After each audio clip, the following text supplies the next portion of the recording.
वो रात जब बुद्ध चुप नहीं थे। बुद्धाद्य। दोस्तों, स्वागत है आप सभी साथियों का बुद्ध की ज्ञानवर्धक कहानी में। कहा जाता है कि ज्ञान प्राप्त करने के बाद बुद्ध कई दिनों तक मौन रहे।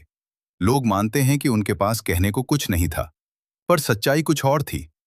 उस रात जब सभी शिष्य सो चुके थे, एक बूढ़ा आदमी उनके पास आया।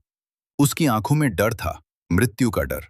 वो बोला, भगवान, आपने सब जान लिया है, मुझे बताइए मरने के बाद क्या होता है।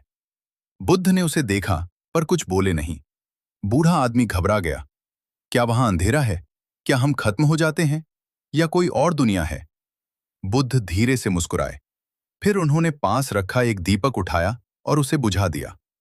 अब बताओ, बुद्ध ने पूछा, इस लौ के बुझने के बाद वो कहां गई?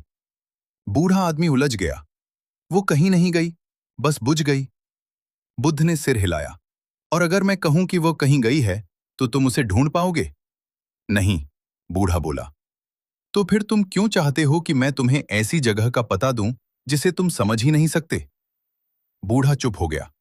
फिर बुद्ध ने कहा, डर उस चीज से नहीं होता जो होती है। डर उस कल्पना से होता है जो मन बनाता है। मृत्यु भी एक बुझता हुआ दीपक है, पर जीवन, वो तो हर क्षण जलता हुआ नया दीपक है। बूढ़े आदमी की आंखों से आंसू निकल आए, पर इस बार डर के नहीं, शांति के। अगली सुबह शिष्यों ने पूछा, भगवान, क्या आपने रात को किसी से बात की? बुद्ध फिर से मौन हो गए, क्योंकि कुछ बातें शब्दों में नहीं, अनुभव में ही समझ आती हैं।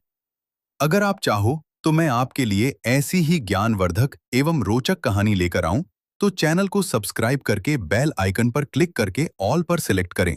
Like and share, comment me. नमो बुद्धाध्य। अवश्य लिखे। Thanks for watching.